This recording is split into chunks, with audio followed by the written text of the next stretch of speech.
Greetings, cinephiles. Are you looking for a movie analysis podcast that stands above the rest? Then look no further than Collateral Cinema, the only movie podcast that matters. We analyze good movies, we analyze bad movies, and yes, we also analyze the in-betweens of the world of cinema. So if you like what you hear, find us on Facebook, Instagram, and Twitter. And listen to us on Apple Podcasts, Spotify, Google Podcasts, and wherever you get your podcasts. And yes, my friends, we are 420 friendly. So when you listen to us, smoke it if you've got it. And now, here's a new episode of Collateral Gaming. The show starts right now. I'm Ashley Chancellor. I'm Beau Maddox. And I'm Megan Gomez. And this is Collateral Gaming Season 5. Woo! Woo!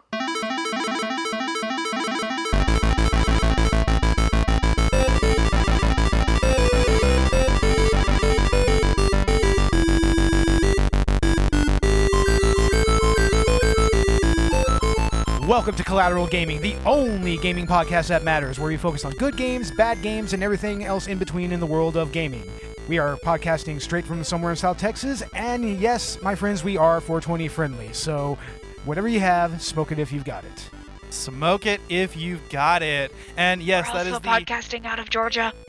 Also, yeah, I'm thinking about reworking the intro a little bit because, you know, up within the core crew of Collateral Gaming, most of us are on the East Coast now, so...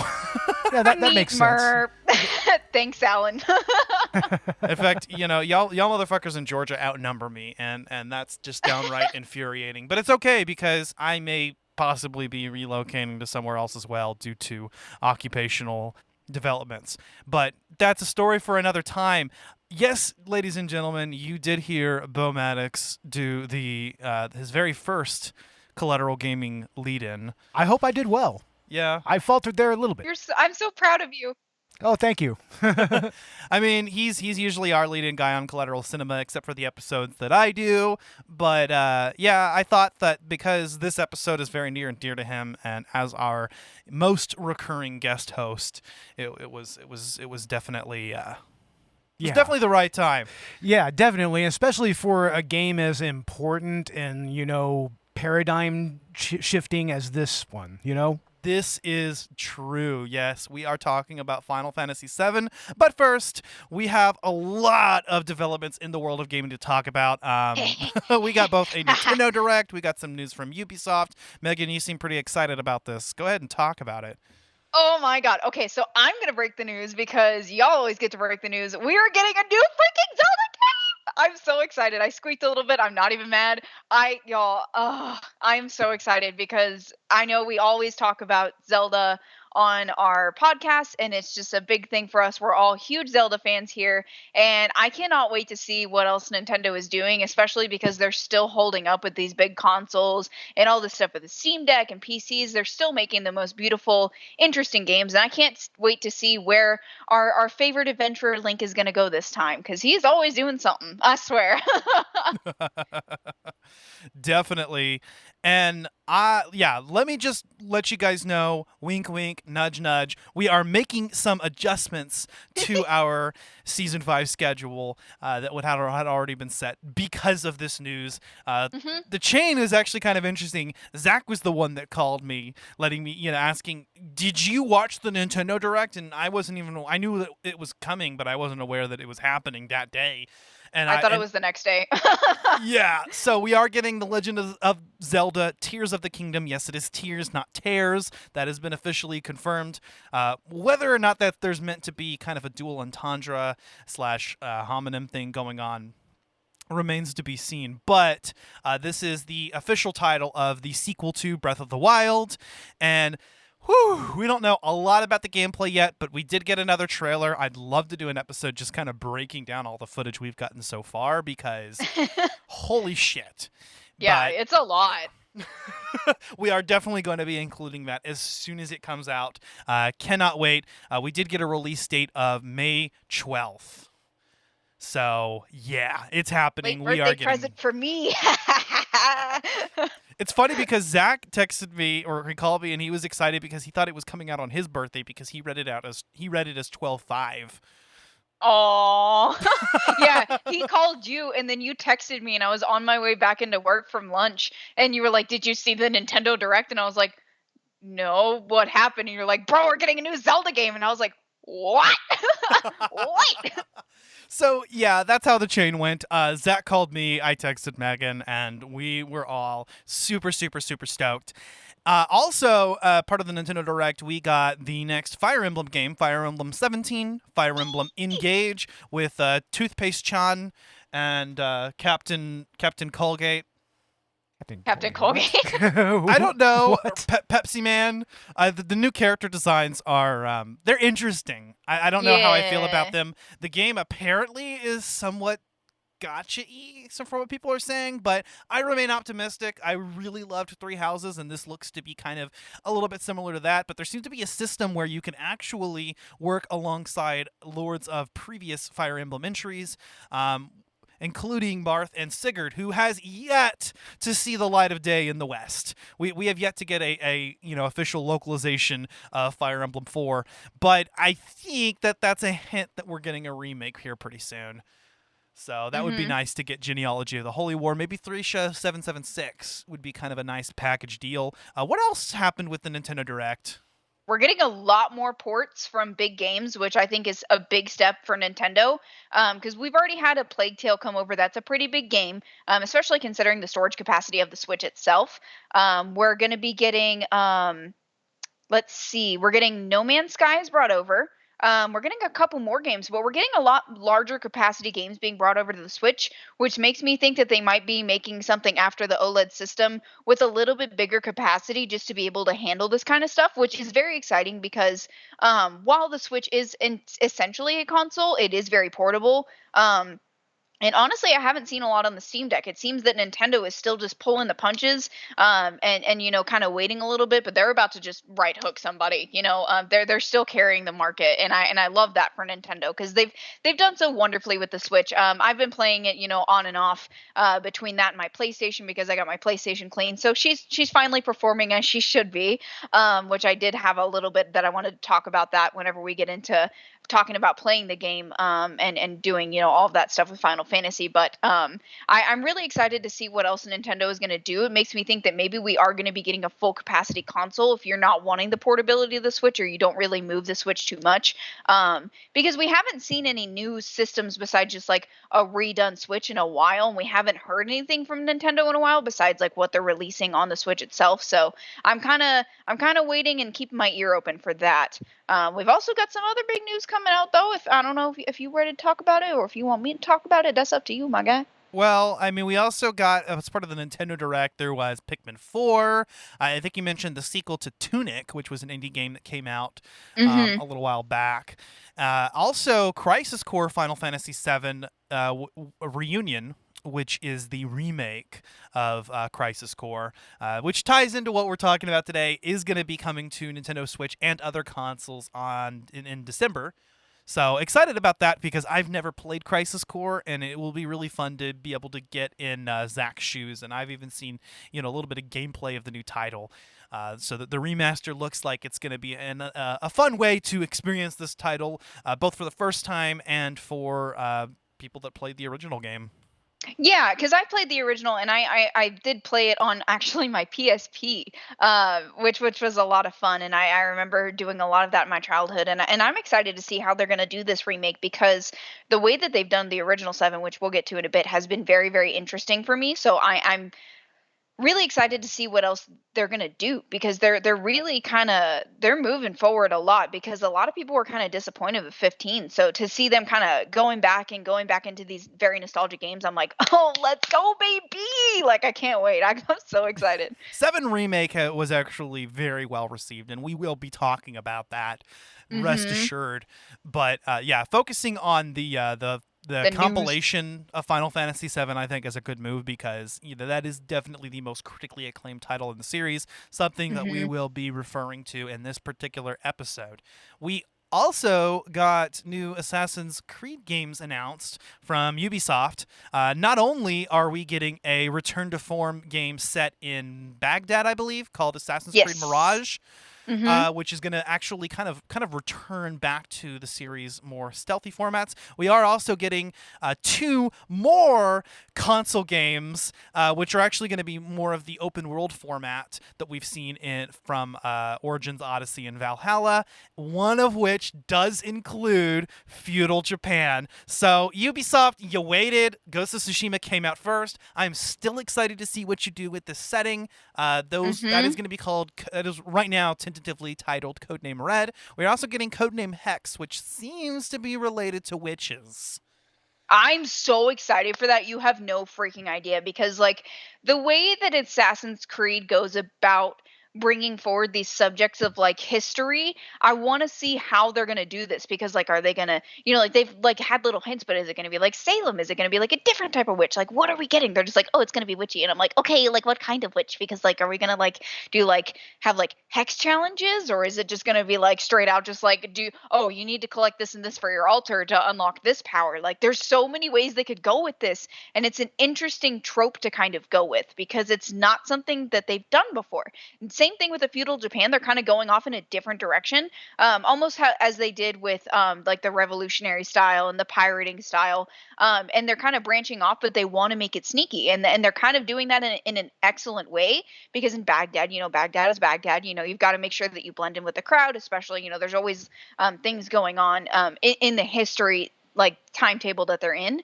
Same thing with witches. Witches are always, burn them at the stake, kill them all. So they're gonna make it very interesting in a story dynamic, and I'm sure that we're gonna fall in love with a character and freaking lose them, because Assassin's Creed.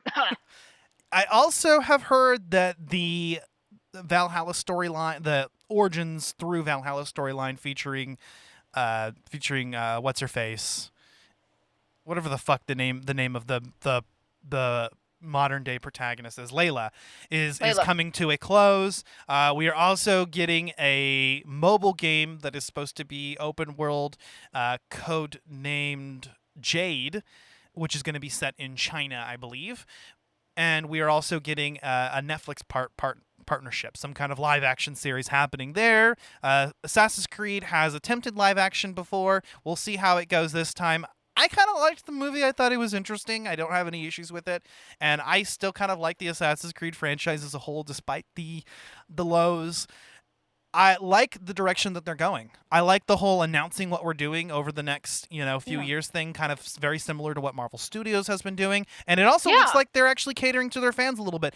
I mean, first of all, finally getting a feudal Japan game. Second of all, creating, kind of appealing to both sides of the fans of the original series who felt that the Assassin's Creed has lost its touch since going open world RPG, and the people who like the new open world RPG games, including games of both types.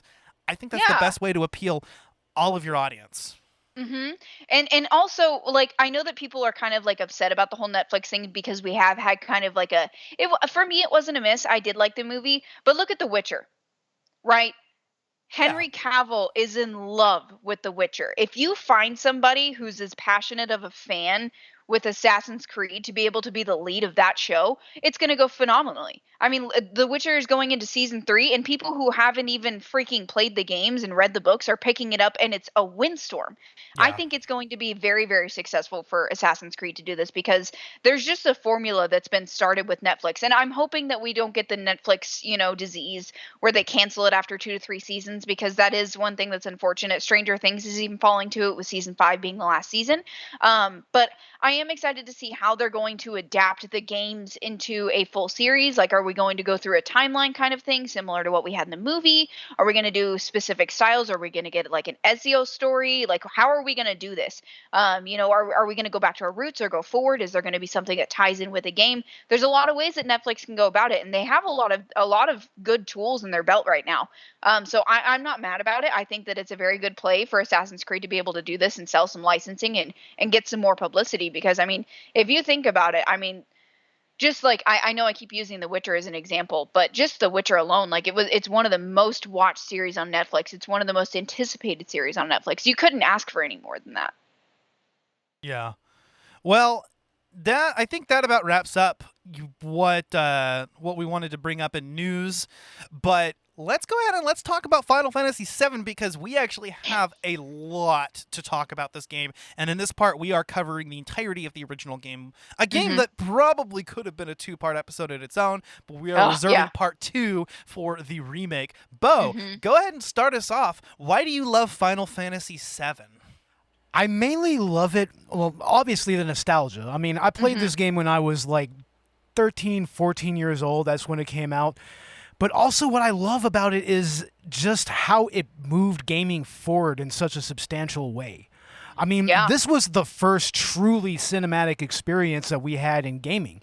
And you look at how gaming is now, it's like pretty much baked into the gameplay and into the way that stories are told in gaming. I mean, we've been watching like videos about actual literary analysis of Final Fantasy VII, and it's just so incredibly dense story-wise, you know? Yeah.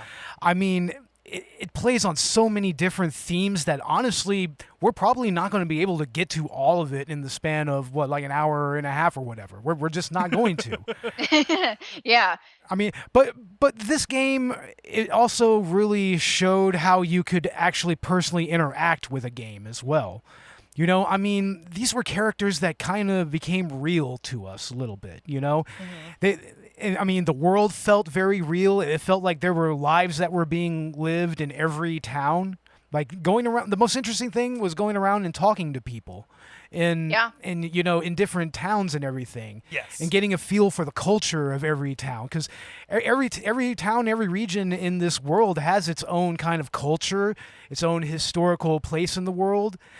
And I mean, and also just into the backstory of, like, you know, the Cetra and everything, and just basically how the planet and the life stream works. Right. You know, like they have an actual basic understanding of how it works in a physical and in a scientific way. And it's something that's supposed to be metaphysical, but it actually has a tangible physical form and everything, you know? Yeah.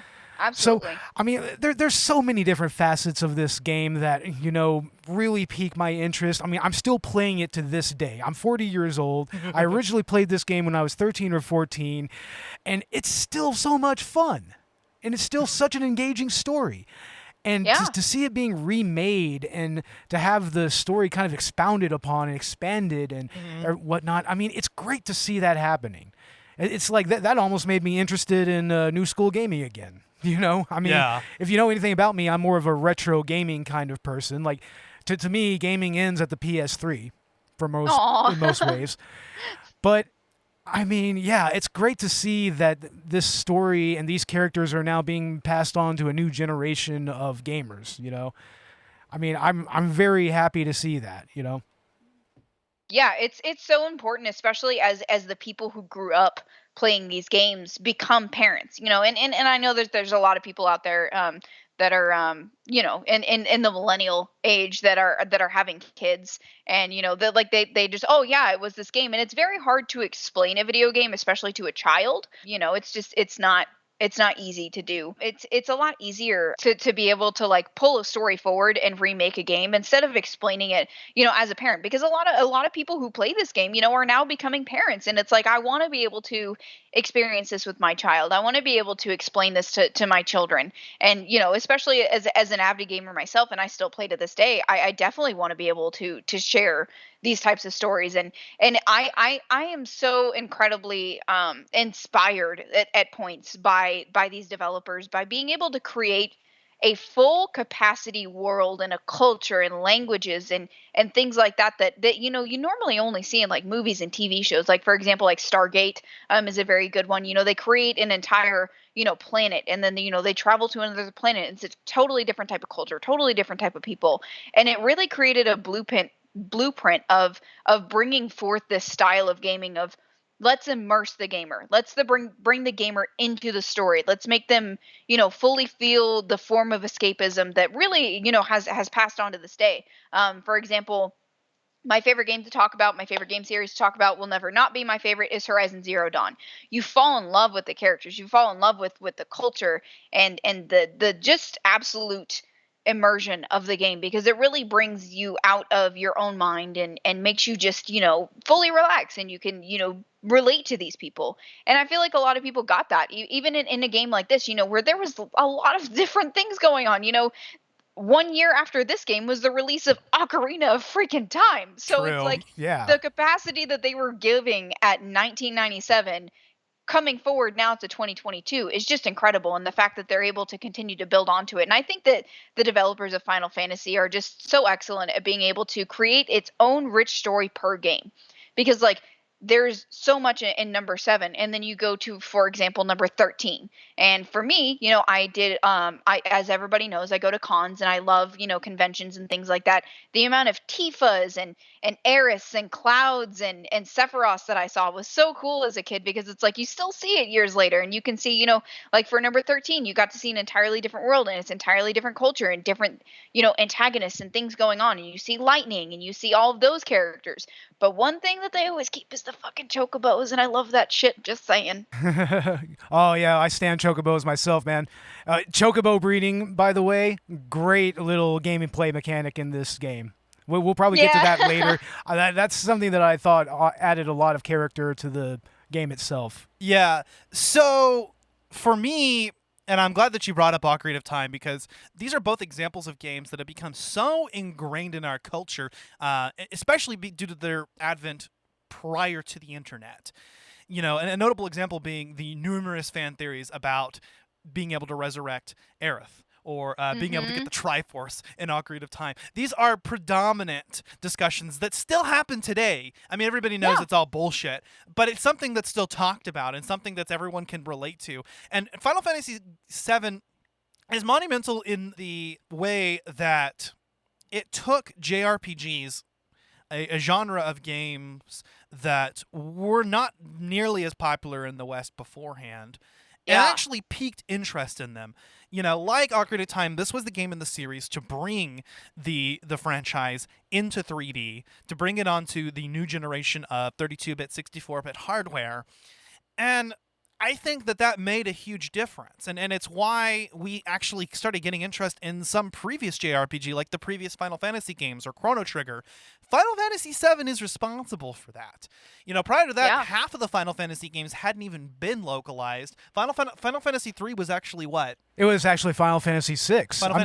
That's how screwed up it was. Like they didn't even release any of these games in chronological order here in America, because this style of game it was just virtually unknown. Right. Now me and my friends, we kind of knew about it a little bit, I mean, we played Chrono Trigger before, we played all that stuff, but I mean, this was where the formula was really refined into something that was accessible to everybody, Yeah, and I feel like it was a great blending of gaming cultures as well, because like for a long time it was like American gaming systems and Japanese and Chinese gaming systems were so different, and this was the perfect just blending of all of that. And now it's like this big, beautiful, immersive culture that we talk about today, and it's like anybody can relate to a gamer, and all gamers relate to each other. And it was because of games like Ocarina of Time and Final Fantasy VII that we have this big, amazing culture and this great community of people who just all get together and talk about video games, and talk about what they want to do, what they're playing, how things are going, all of that. And it's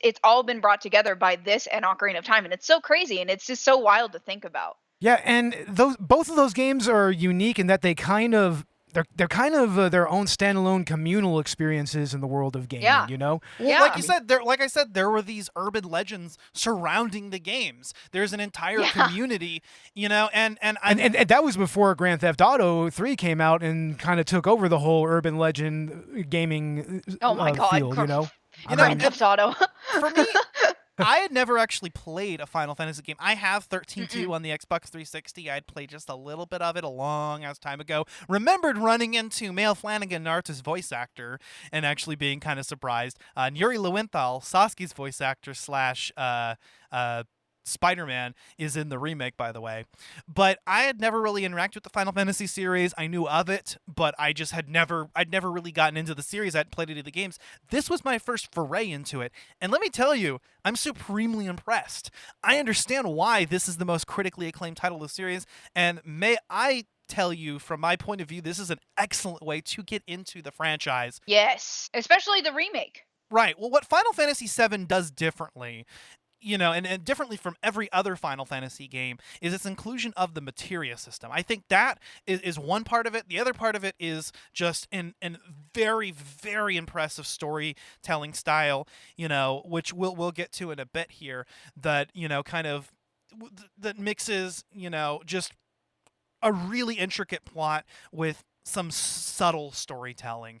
But, in regards to the materia system, I think what makes that great is that it took predefined character classes and archetypes and turned it over on its head and decided you can build your characters however you want. And these characters, your party members, are going to be geared towards certain types of attacks. Some are geared more towards physical stats, some are geared more towards magical stats, and we'll have differing amounts of HP and MP. But other than that, you can make your characters do whatever you want to do.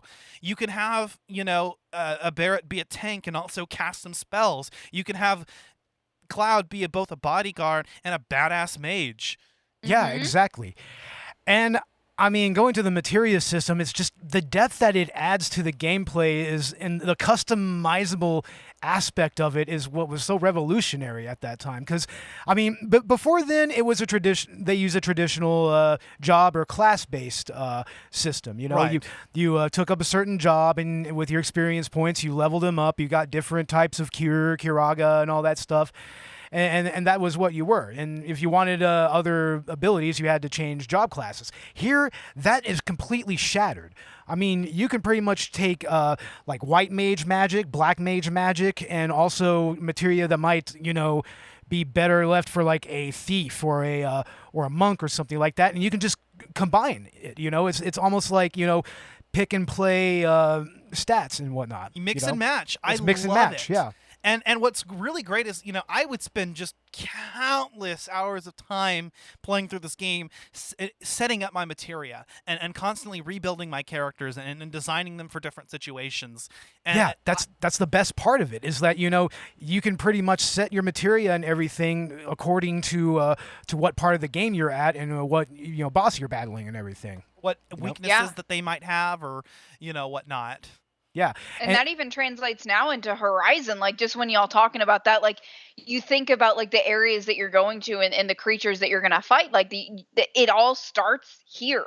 Like it's crazy to think about how you can you can open up so much from such an interesting game too, because it's not just like, oh, well, I can do magic or I can do this. It's like, if I want to be a full on just straight up, soldier, I can be a soldier. If I want to be a mage, I'm going to be a mage. And you can just, like, it even though you're with the same character can be translated to so many different types of people and so many different types of gameplay in just one game, which is incredible because you never really saw that before. It was just like, oh, hey, look, I got a gun. Hey, look, I can carry this gun. Look at that's cool. That's fine. Final Fantasy VII is also notable for introducing a more futuristic setting to the franchise. Yes. Well, what's interesting to me is that it's almost like this weird inversion of steampunk, where you don't have the gothic Victorian aspect to it. It's more like the ultimate combination of cyberpunk and steampunk in a way. Yeah. Yes. And so you've got party members carrying swords and guns in the same battle, and that's or just fists. You've got martial arts and just everything combined. Anything that you could think of is in this game, and it's just fantastic. I love the inclusion of materia, which is actually the crystallized Mako, which is actually from the life stream of the planet. There's a whole lore system that's established throughout the game, and again, we'll get into the story here in a little bit. But it is just so cool how all of these aspects of the story are integrated into gameplay, and it's done so well in that three-dimensional environment. I mean, with the way that they were able to take 3D characters and put them onto pre-rendered backgrounds, not dissimilar to some of the early Resident Evil games. In fact, it was actually lifted from the first Resident Evil. That's what inspired it. It actually allows for a form of storytelling that just... Again, it is actually what led to an interest in Western audiences in the genre and the style of gameplay. Yeah. Which, thank God for that, because that's all I play now. But I just was blown away by how complex Final Fantasy VII is, both in terms of gameplay and in terms of story. There is just so much. My only real complaint with the game is that it's been really easy for me because most of the bosses in the game can be beat by just spamming your most powerful attacks. Yeah, well, fight Ruby Weapon and then get back to me.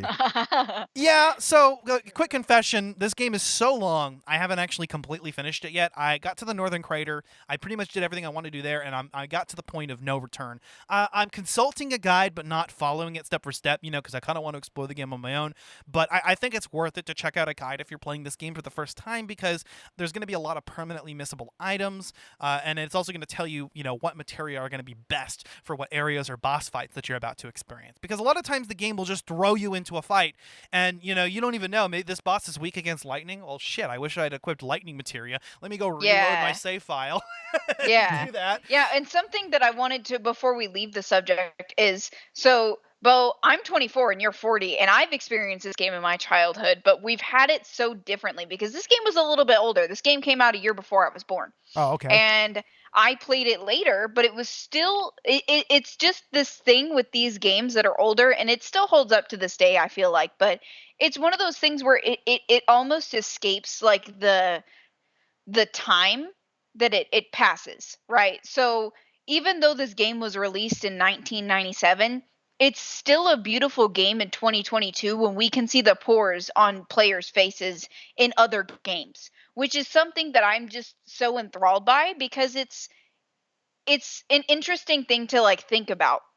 And the fact that we both played this in our childhoods, and you were already a full grown adult by the time I was born, Yeah. and like played this game as a child, and you still wanted to play this game and still had experiences with this game later on, and I was just now picking up the game for the first time, is wild. And I can tell you right now, like playing this game now in my 40s, it hits completely differently. Because It does. and especially in the current culture of gaming right now, where everybody was just like, "Oh, gaming shouldn't be so political." It's like, motherfuckers, go back and play Final Fantasy VII. What are you talking 25 about? years ago. By the way, Final Fantasy VII is celebrating its 25th anniversary this month. That's why we're doing it. Yeah. And that's why I finally Yeah. caved into Beau, begging me to do this game for the past couple seasons. Yeah, definitely, because I've really wanted to talk about it. I've been begging about Final Fantasy for a couple seasons now as well, because it is one of my favorite franchises. And actually, talking about the culture and everything, I have wanted to cosplay Aerith and Tifa for so long. So long. And I feel like anybody who's been to a convention knows exactly what I'm talking about because they're so easy. You literally just get a little red dress and you're Very Aerith. easy, Done. yes. And it's so fun to be able to tap into that nostalgia as a cosplayer, because it's like that's not something that you get to do a lot, like there's so many big beautiful cosplays now. People are going out and making Mandalorian cosplays, and that's cool, that's fine, but like bring back the nostalgia too, like as much as I like Boba Fett, I want to see some Aeriths, I want to see some Tifas, and I can't wait to see the resurgence of that in the cons that we're hoping to go to this year. Hopefully there's not another outbreak of COVID and stuff. That's why I say hopefully. But to see more Aeriths and Tifas like I did in my childhood, like I cannot wait for that. I'm so excited. I just And would like probably big dress up as titty Aerith anime myself. girls. Yeah. This motherfucker. Fair enough. Fair enough. No, we talk about it all the time. It's fine. We love big titty anime girls. Big titty Tifa- anime girls, okay. Tifa is the ultimate big titty anime girl that is your best friend from childhood. That Mommy, I'm sorry, also- mommy. Also, she and Cloud totally banged under the high wind. Don't at me. I'm not so sure that that's a controversial opinion in the world of gaming. The I think Aerith stands seem to think that I guess they just want Cloud to suffer, and even though Aerith died, he should never be happy again or be in love with anybody else. Because I like the dynamic between Cloud and Aerith too. Don't get me wrong, but I'm a sucker for that childhood friend thing. I gotta say, and Yeah. Tifa, Yeah. honestly, I don't think that they were ever going to let Aerith and Cloud hook up, even if she did survive. I think that Tifa was always kind of the main canon for the her, main yeah. canon love interest for him. I kind of want to say so. I mean, especially because Aerith dies, but it definitely seems that they're heading that way. But what I like about the game is that they do leave that ambiguous. Even in the work that comes afterwards, like Advent Children, they're not clear on whether Cloud and Tifa end up as a couple or not. They want to allow people to kind of make decisions. The fact that you get to pick whoever, you get to go on a date with in the Golden Saucer scene based on the hidden affection system. Hey, did you ever you never got Barrett, did you? I want to get Barrett. I've done it. I got Barrett. I got Barrett on the date once. I did. It was fucking hilarious. Fuck yeah. Also, you can get Yuffie and she gives you a kiss. Aw. Oh, I love Yuffie. She's so pretty. Mommy, I'm sorry, mommy. Aw. But yeah, oh man, especially because like both, like all three of them, because there's definitely like a love triangle thing for a minute there. All three of them have such like Aerith has a less of a harsh exterior, but Tifa and Cloud just have the most hard exteriors, except for towards each other. They're very soft. Definitely acts different around Tifa. I mean, around Barrett and Avalanche, he's just kind of detached. He doesn't want really anything to do with them. He's aloof. Around Aerith, he kind of tries to act a little bit too cool and impress her. He's kind of awkward. But around Tifa, he's his natural self. Yes. And I think that that's really beautiful. I think that there's something special about the fact that she's the one that pulls him out of his funk later and kind of resolves his identity crisis for him. I think there's something very special going on there. And I was inclined to choose Tifa. Tifa was the one in my very first playthrough on Beau's PlayStation Classic. Yeah. I wanted to go after Tifa. Now, when I started playing the game again on the Switch, which is a great port, by the way, I kind of wanted to try things out differently, so I went with Aerith, and that's the one that I actually went all the way through. But I'm happy to report that even though I got Aerith in the Golden Saucer date scene, I did get the more romantically inclined scene with Tifa later on the Highwind, and I'm really glad that happened. I just kept Tifa in my party as much as possible, and I was nice to her as long as it didn't take away from my affection points with Aerith. Yeah, well, here's the thing about Aerith and Cloud, though. Aerith is the type of character who she could cut through people's bullshit very easily. And that's really why she's a perfect foil to Cloud, because she sees through his bullshit. There's a good argument for both. She sees through that, So Aerith sees through the bullshit, but Tifa is the type to like slap him back of the head like Gibbs style, like NCIS style, and be like, get your fucking shit together. Like, shut the fuck up.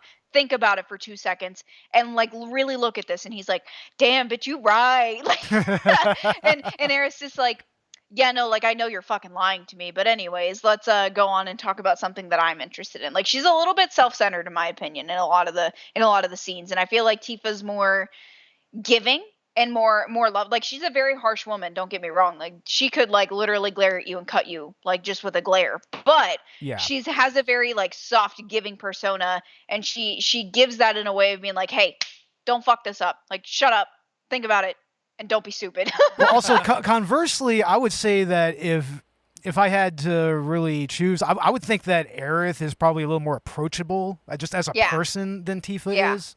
Tifa's a stone cold hard bitch. She is. Though. I love that.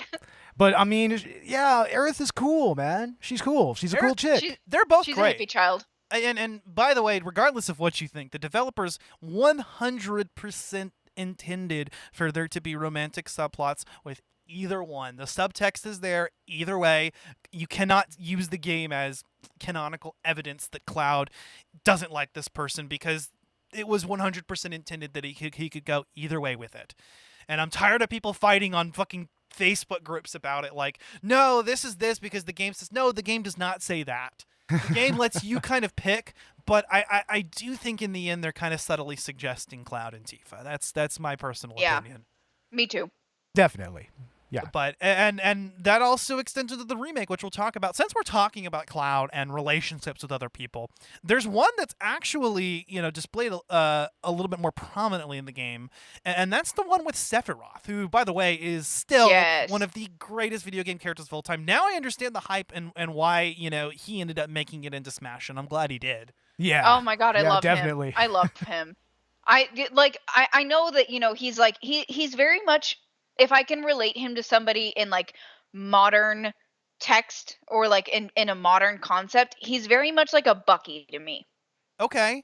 And I know that except sounds he doesn't really go strange. Yes. So like for a very long time he's morally gray, and he really has like this hard time finding a way to like not make a decision that's overtly right or overtly wrong, and he just does what's best. And then he kind of gets trapped into his own head, and then becomes the full antagonist and the full Sephiroth that we know. But going back and like learning more about Sephiroth, and one of the reasons why I love him so much is because he really does try to do his best to do the best. For a long time he goes about it wrong, and then he just goes about it completely wrong, but he does want to do the best that he can for a while there, and then it just ends up getting totally fucking corrupted because of the voices in his head, essentially. He goes And insane when he discovers his origin, and he just Mhm. burns Nibelheim to the ground for apparently no fucking reason. I don't know. He's insane.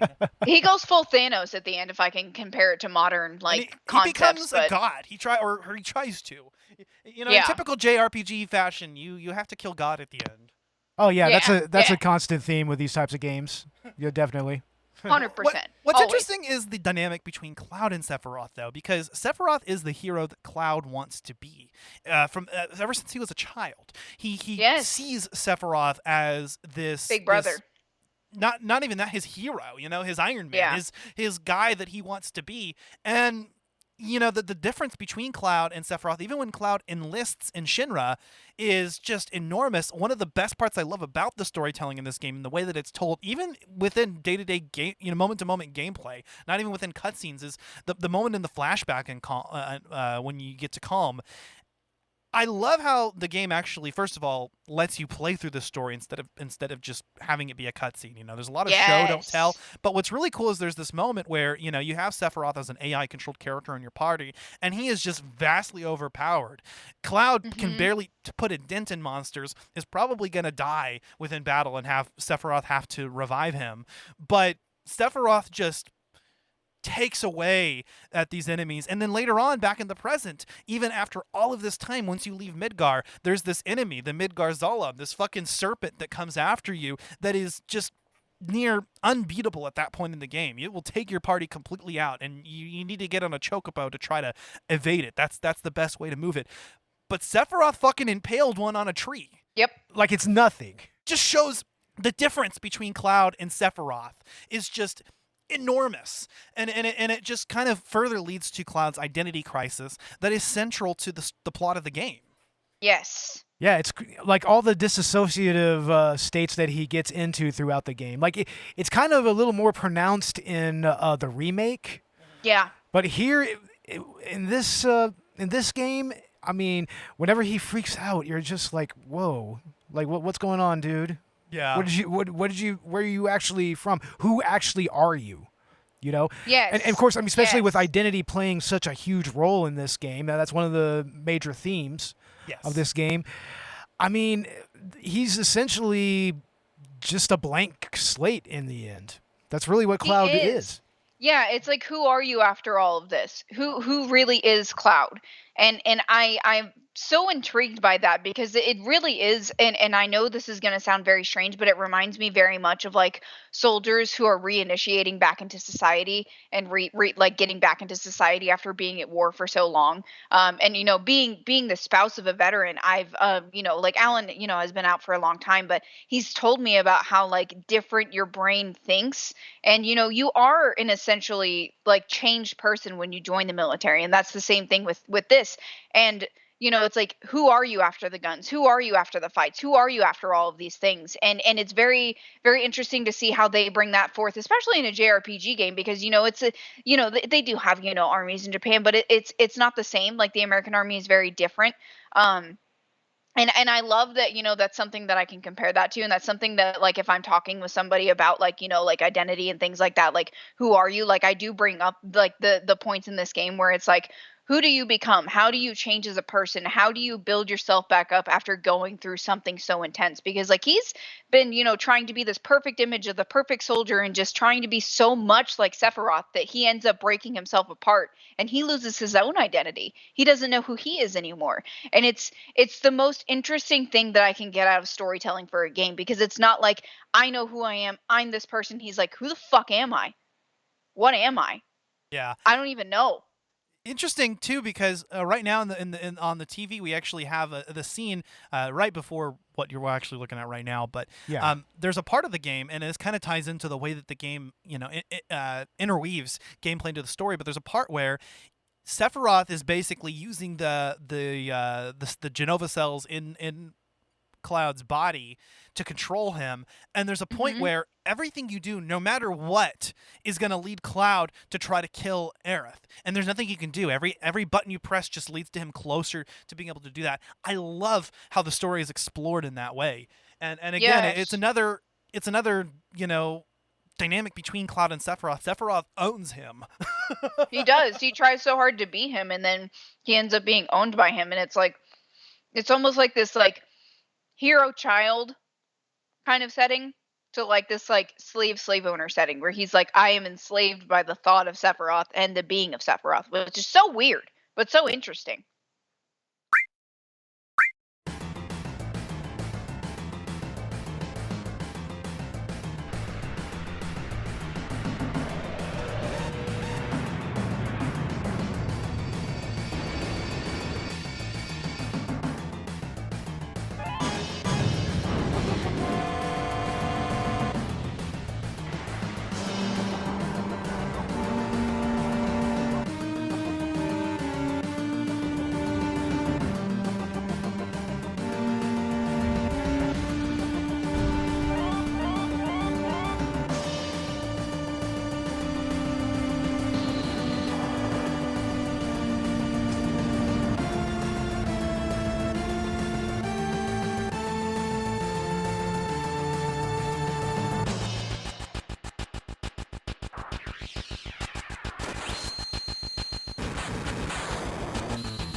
And it is definitely a slow burn. The remake features Sephiroth much more prominently early in the story, and there is a whole different way that it goes about telling that story, for better or for worse. But in this game, what I do like about it, what I like about the original and the way that they approached it here, is that Sephiroth is a name that pops up throughout the first, part of the story, throughout the Midgar segment. But you don't actually ever see him until the flashback scene. And so you're just kind of building up to this figure. I mean, up until that point, Shinra was the major antagonistic force. And by the end, you're fighting against Shinra, you're fighting against Sephiroth, and you're somewhat even fighting against the planet itself.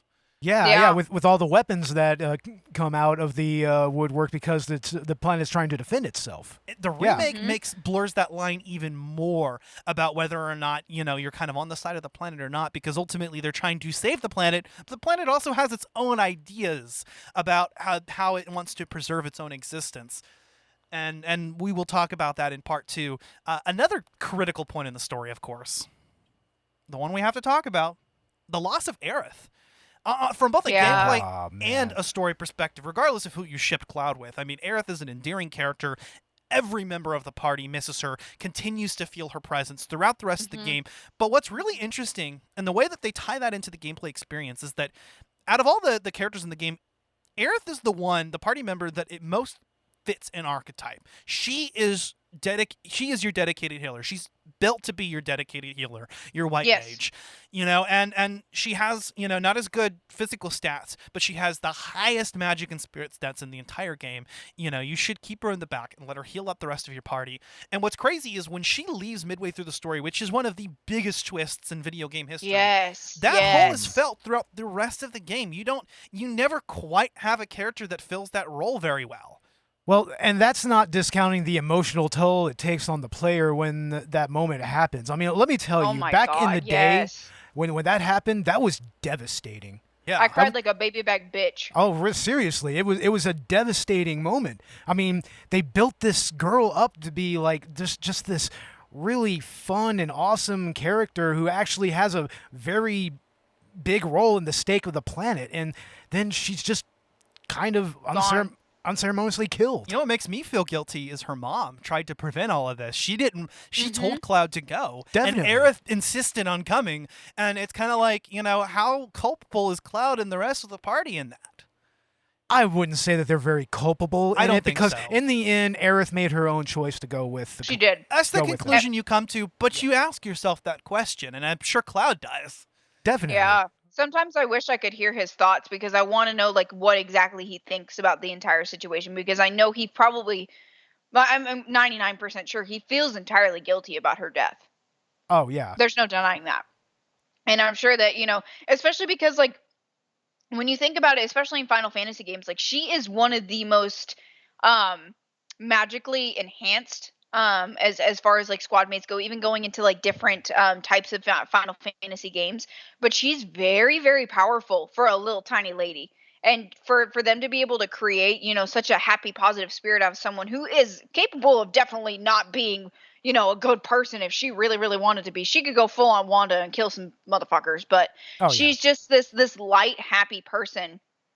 For them to be able to create that with such a big power is incredible, and she's very much like a very strong woman archetype, especially for like a JRPG game. And she's just so enthralling as a character, and like and I agree with both of y'all. The loss that you feel when you lose Aerith, like it's like is if like when you're a child, if you lose like like an aunt or an uncle or a parent or grandparent, it's like no one ever makes like a food the same way they do. It's like like for me, like I can never make a fried egg the same way my granny made it, or egg in a hole the same way my granny made it. I can try as much as I want to, but I can't do it. Wasn't it Tetsuya Nomura or one of the developers who Hironobu actually... Sakaguchi. Okay, Yeah. it was Sakaguchi, Yeah, actually. the death of Aerith was inspired by the death of his mother. His mother died Yeah. while they were making Final Fantasy III. Here in the States, it was Final Fantasy III. But, I mean, and he really wanted to kind of really convey Capture what that that. loss feels like, and he nailed it on the head, especially in a game that old and with that type of technology.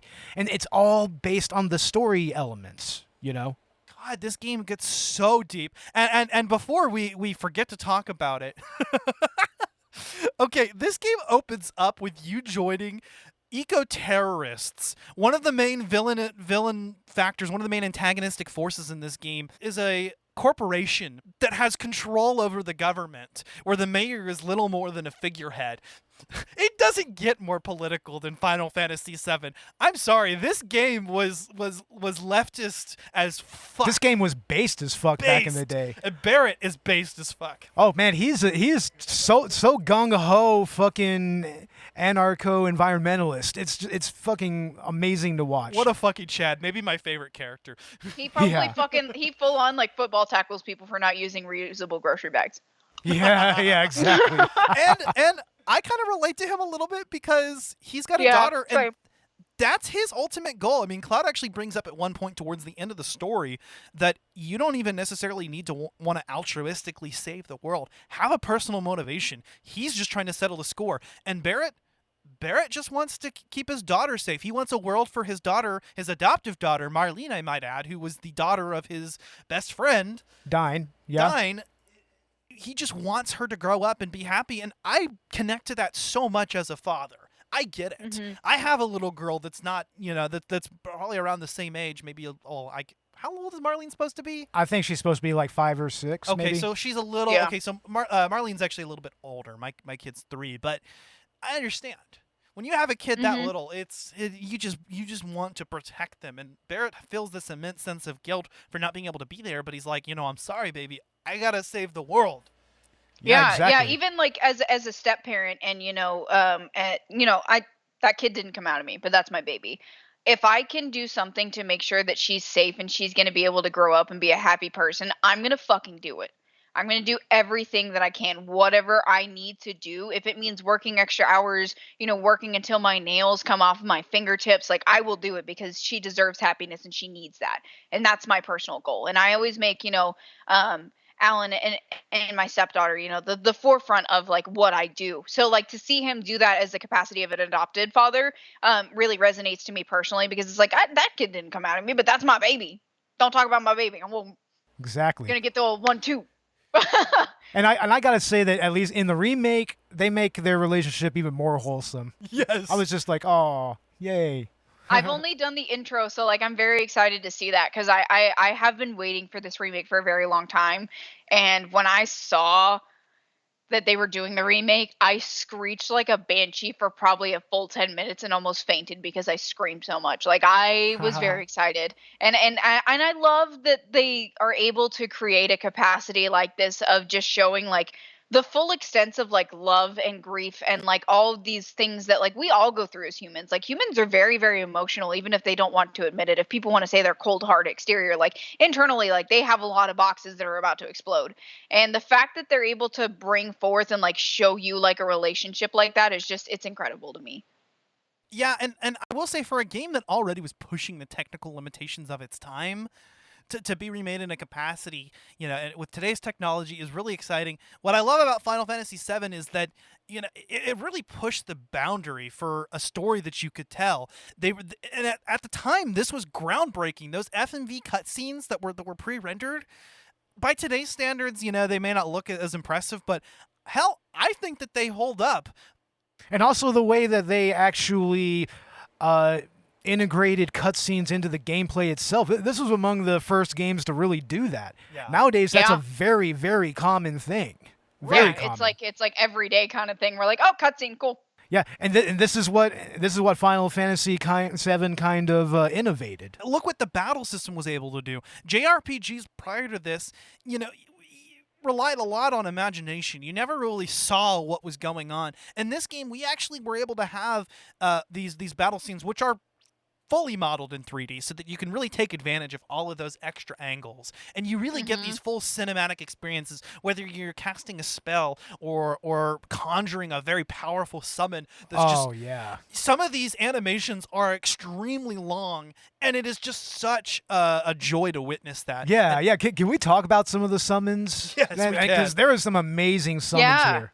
Amazing summons like going back and like playing it on a port and then like comparing it to like my experience as a gamer now, especially like I've been talking, especially in the break, about like my experience as a gamer and like how I recommend things to other people and just the culture in itself and things like that, because we do talk a lot about that on the podcast and we love to share our experiences and things like that on the podcast.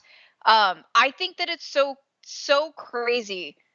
And it just it bewilders me that there's like I can tie an experience from a game from 97 to, for example, 2011 in Skyrim. Like the way that you can like just push your hand out and summon an ice Atronach from Skyrim. It's based on fucking Final Fantasy VII, and you're like, oh my god, this really was the flour in my fucking bread.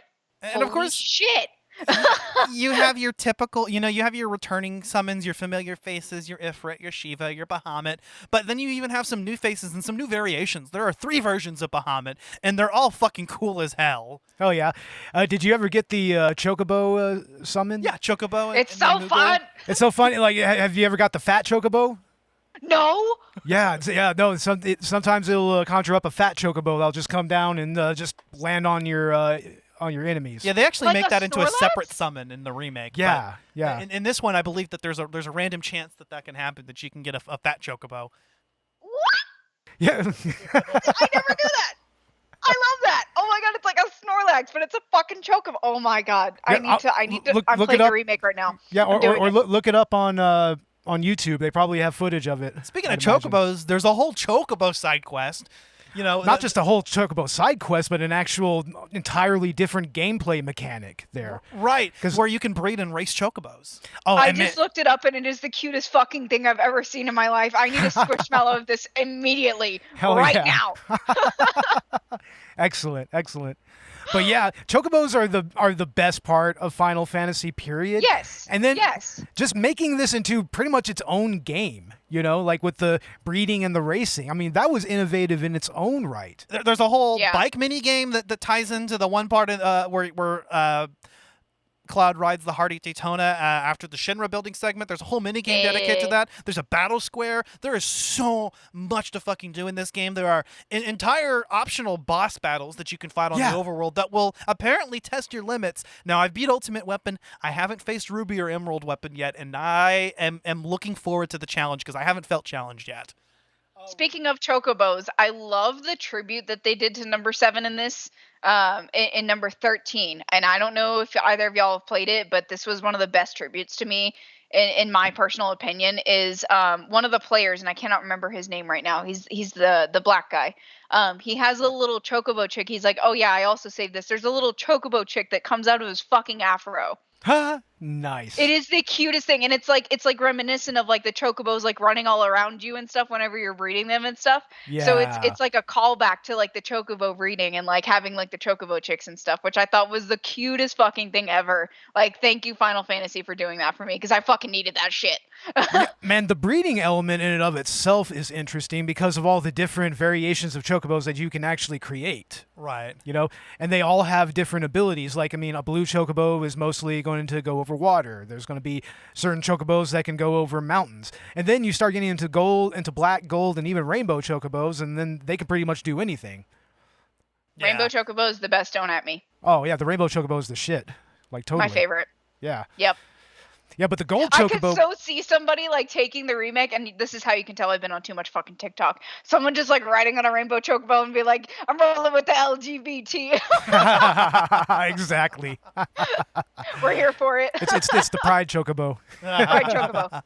Yeah, no, the Chocobo side quest is one that I haven't extensively gotten into, but I did breed my first couple Chocobos, and well, actually, I caught my first couple Chocobos, and I'm gonna breed and get, you know, and kind of follow that plot line. Man, there is just so much to do in this game, and there's a lot that's actually missable if you miss it the first time. That's why I actually do recommend, you know, just at least consulting a guide to check and see. You know, I missed the first enemy skill materia that was in the Shinra building. The enemy skills are something that's overlooked, I think, by a lot of gamers. There are a lot of really useful skills. I completely overlooked the enemy skill thing whenever I played Final Fantasy VII. I never really used it that well. Well, we're not even going to get into Pandora's box, because that's the one enemy skill material that you only get one chance to get in the entire game, and before the final boss. But a lot of the enemy skills are actually really useful. You just have to find the right one. Some of them are just kind of I'm not going to use that, but there's one that'll actually cast haste and barriers and magic barriers on your entire party,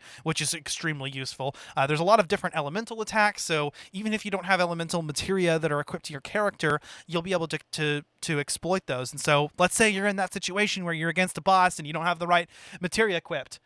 Well, now you have your enemy skill materia to fall back on. With the loss of Aerith and her fantastic limit breaks, there are some enemy skill materia that can circumvent that and allow you to heal and cure status effects of your party all at the same time. So yeah, I would give it a shot. That's another one that, you know, kind of is going to be more helpful with a guide. That way you don't miss out on some of the better enemy skill materias in the game. Some of them you actually have to manipulate enemies into casting those on you. They won't naturally use those abilities in battle.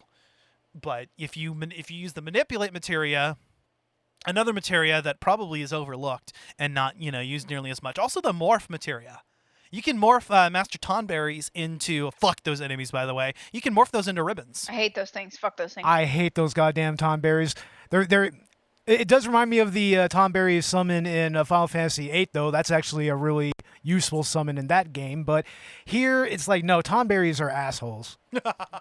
Straight assholes. Oh, fuck those guys. And it's like, I think I even had the right materia set up. You know, I would have the either Destruct or Odin with an added effect materia to prevent instant death, and they still got me.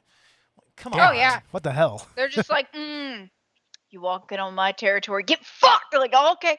They just come at you with like that cute little face and that knife, and they're just like, can you just imagine one just walking towards you? And yeah, that's just what it is. It's just one little knife. No, just goes, I would run for my fucking life. Nope. That's like the whole La Llorona thing, right? Like I still eat ice cream for breakfast sometimes. You show me that fucking movie, I know that bitch is gonna come for me. Like the same thing with these little fuckers. If I ever saw one, I'd be like, nope. Opposite direction. No, not today, Satan. Not fucking today. Definitely. Yeah. Moment to moment, there is just... Final Fantasy VII just has an extreme amount of depth. The battles are fun. Random encounters may not be everyone's forte, but I, for one, actually loved grinding up my characters. Beau is a grinder. I'm a hardcore grinder on Final Fantasy VII. Like on my current file on the PlayStation Classic, I'm not even to Golden Saucer. I'm almost at level 60. So it's like I've just been bro. Like, hitting I it don't hard. understand why you haven't been playing modern games then, because there's some shit you can grind on. Like Oh, yeah. Horizon, for example, Skyrim, Mass Effect, surprisingly. Holy shit. Well, there's something special about games like Final Fantasy VII. And I think Yeah. Final Fantasy VII is a great example because it uses the active time battle system. And the ATB system is, a lot of people describe this game as turn-based. It's actually pseudo-turn-based. Some of it happens, it's pseudo-turn-based, pseudo-real-time. It is going to be menu based, but it's something that you can actually grind while you're watching YouTube or while you're watching, It's very easy to do that. I mean, listening to a podcast. I mean, you could just sit there, and then once you get your groove and you get your the gist of everything, I mean, it's so seamless to grind like that, And even some of the more like modern ports of this game have like a fast forward function. That's going to be immensely helpful if you just want to kind of grind it out and spend some time. If you want to grind out your limit breaks, there's even a way to refill those gauges and your health and your MP. And my rule of thumb is it's okay to use cheats if it's gonna if the gameplay is hampering your ability to have fun. Go ahead and use what's been accessible to you. For instance, I don't like the fact that I can like instantly heal my health and MP if I wanted to. I'd rather just die it out. But like if I'm just trying to grind out those limit breaks. Hell yeah. I'm not going to spend time waiting. Look, games of that time made it too fucking easy. Like, if you press the Z button 3 times in Harvest Moon Wonderful Life, you got 99 of every fucking item. They shouldn't have done that shit, but they did. Okay? Like, if you're going to be that stupid about it, I'm going to fucking use it. Yeah, I mean, I can see that. Yeah. But I think that at least the fast forward function and if you're just trying to like, get all the limit. For instance, you want to get all of Aerith's limits before she's out of the party, Definitely. I understand that. But hell, even if you're playing the original version of this game, like you said, you can kind of just grind it out and chill out and do something, multitask. Oh, yeah. And that's kind of what I think is special. I think that's quite why you jive with it. Yeah, and then there's the fact that, based on what region you're at, you're going to encounter different enemies with different levels of experience, and they give larger payouts of AP and XP and everything. I mean, like, for instance, like, the classic grinding exploit in this game is running around outside of Mideel and fighting those.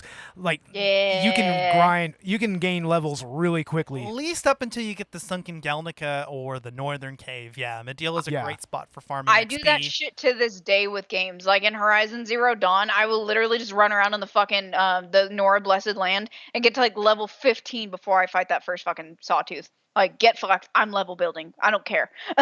And it's because of this game. They're meant to be played that way. Yeah.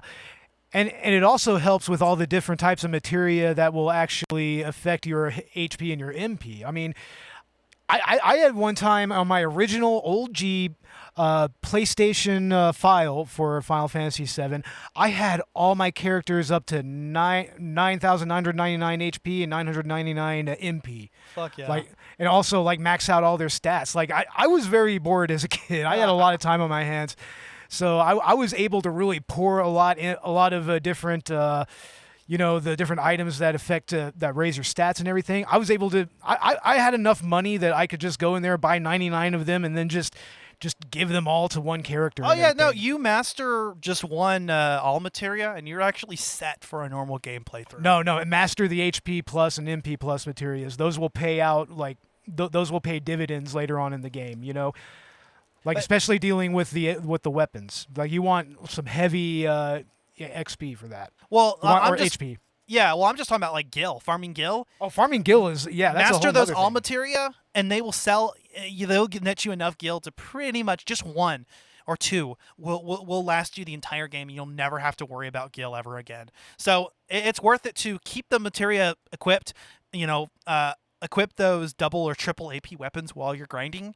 And that way you can sell those and you'll never have to worry about it. And that's what's really nice. I also loved just, happening upon new materia in the wild and getting to try out new abilities. Yeah, that's all. It's always fun when you come across a new materia that you didn't have to buy or whatever. It's like it's either given to you or you find it in a cave. You're just like, ooh. I'd buy what is everything this? new in the shop just to try it. I'd try it and see what it was, and be like, okay, I'm never going to use an exit materia. I'm not going to run away from battles. Fuck that. But I have it, Yeah. And I think that there's a bonus. I think that's how you get the master the master magic materials, you have to actually master every magic, every green materia. Yeah. Oh, So- I've done that before. On my old school file. use the shit out of exit materia because I'm a scared little baby back bitch. It's fine. I'm like, oh shit, I'm gonna die. Never Well, then mind. your Chocobuckle enemy skill will actually be really high level. That's Yeah. true. Also, on the note of grinding characters up and raising them up to their max stats, Barrett and Vincent can actually overflow glitch with their ultimate weapons. Oh yeah. So you can actually instant kill some enemies by just dealing that much damage that it turns into a negative value. That is a lot of people actually struggle to do that. With Vincent, you have to grind hundreds of thousands of kills to get there, but you can do it. But with Barrett, just equip all of your maxed out materia on his missing score weapon, Yeah. and apparently you can overflow. Oh, definitely. So there are some game breaking characters. I fucking love Barrett though. He's just great. He's And one I of love the best fact that party you- members. He Honestly. is. Like, he's like your tank, and he's just like, yeah, bro, I got you, man. Like, give me like 25 seconds and a beer. I got this. Like, okay, you got it, buddy. I like him in the remake especially. Yes. When he's fighting, he's like, "That's why I couldn't get this." Yeah. He also does the fanfare, and so at the end of some battles, he'll go ba ba ba ba ba ba ba ba. Yeah.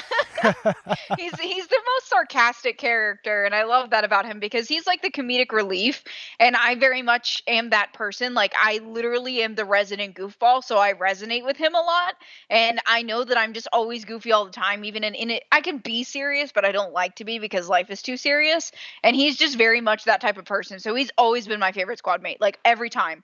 I don't give a fuck. That's Also, my bestie. let's talk about the soundtrack too. Oh, and Megan, I man. know that this is going to be a topic that 'cause I think this is one of the best soundtracks of all time. I mean, Beau actually leaves the main theme on, and like that's kind of just become like part of coming over to his house is just hearing that Final Fantasy main theme. I'm pretty partial to the battle theme. I love it. Ba ba ba ba Yeah. ba ba ba ba da da da da da. Or that Yeah. or that boss battle theme, and when you first hear that, it's like, all right, we're getting metal now. Fuck yeah! And from what I Yes, understand, no, they for sure. redid the that song, and it's an even thrashier song now. So hell yeah! What did you think about the soundtrack, Yeah. Megan? I did not use this much of the soundtrack just because, like, as a gamer, you know, I've listened to a lot of other soundtracks, and like I'm gonna cry about Commander Shepard a lot of the time while I'm studying, but it's fine. So for me, it's just like as a very much I'm graphics oriented and I'm audio oriented. Like, when I'm focusing on my work, when I'm studying, you know, when I was in college, I'm thinking about going back again. I listen to soundtracks of video games, and this one is one that just isn't so like inspiring. Like the battle music, you put that shit on at 2 a.m. with 2 fucking cups of coffee in your system, you're gonna finish that essay in 30 minutes stat. And for a Definitely. PS1 game, the audio quality is superb. I mean, these tracks It still hold is. up. I like the redone versions of these tracks, but in some ways, the original tracks kind of have a charm to them, and you know, some of the original tracks I even feel are superior. Well, what's great about it is that it works within the limitations of the PlayStation audio chip and everything. It's all generate. It's not like samples that are generated outside. It's generated from that chip. You Right. know, it's all internal. I'm actually glad that they ended up going with the PlayStation hardware. That is actually something that was one of the most controversial thing. Another way that Final Fantasy VII set itself apart was the fact that it was the very first game to be an exclusive for the PlayStation. Up until that point, Final Fantasy was a Nintendo exclusive, and Yeah. Nintendo was pretty sour about it. But They were reality chatted was- about that shit. was that the Nintendo 64 used cartridges, and those cartridges had limitations that held back the ambition. You know, the ambition of this project needed to be on I think the discs, and I think that that's what allowed this game to be what it was and to have the cultural impact that it did. Makes me Yeah. wonder. It makes me wonder if Final Fantasy VII had released on the N64 and they would have managed to get the 64 disc drive over here.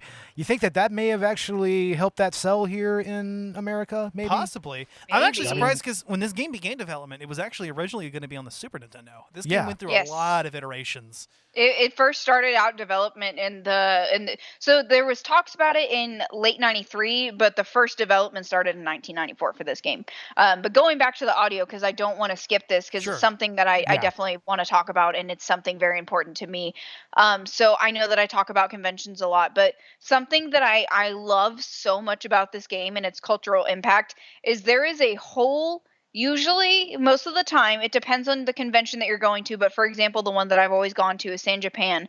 There is a whole 3-hour time period set aside where they have an orchestra, like a uh, what is it called? Orchestra or a symphony remake or play, or they're the orchestra that actually created the soundtrack with the developer, come out and they play the soundtrack for you. And it's something that you buy tickets for, almost like a concert. They had one for Final Fantasy VII, and it like walking by it because I didn't get a ticket for it. It like there was like 200 people standing outside of the symphony room listening Wow. to it, and some people were in tears because this soundtrack is very beautiful, especially when they played the song from The Loss of Aerith. It's very much like it's it's an impacting song, but it's such a like I want to use the word fairy type because it sounds like there's almost like fairies twinkling, like the way that they kind of use those high notes on that. Yeah. And it like the amount of people that just sat there and listened to it and didn't know that this was from Final Fantasy VII, but experiencing that was incredible. And they still do a lot of these things, not so much for Final Fantasy VII, more for like, the later games. I do believe with the remake there have been some orchestras and symphonies who have been talking about it, and I would Yeah. love to see that as an adult and take my husband to see that. Even though he's never played Final Fantasy games, I think it's something that he, as a gamer, would be interested in because soundtracks are a very, very important part of a video game, right? It's just 100%. like a movie. It's like the corn chasing song in Interstellar, right? That is one of the most beautiful and ethereal songs in soundtrack history, and Yeah. it still resonates to some people this day. Like you get a feeling when you hear that song. Yeah. And I love that this soundtrack, with its capacity and with the capacity of a 1997 game, mind you, like you're over here hearing da da da da da da from fucking Zelda, and you're over here fucking sobbing your eyes out about fucking Aerith. Like it has an impact, and I don't listen to a lot these days because it makes me like stressy depressy because I'm like fuck Aerith. But Definitely. I will listen to some of the songs on the soundtrack when I'm working and just remember like the artistry that is brought forth in this soundtrack, and I just absolutely love it. Well, there's also the soundtrack in Midgar. Like, I mean, there's some real classic tracks from that particular region, like dan dan dan dan dan dan dan.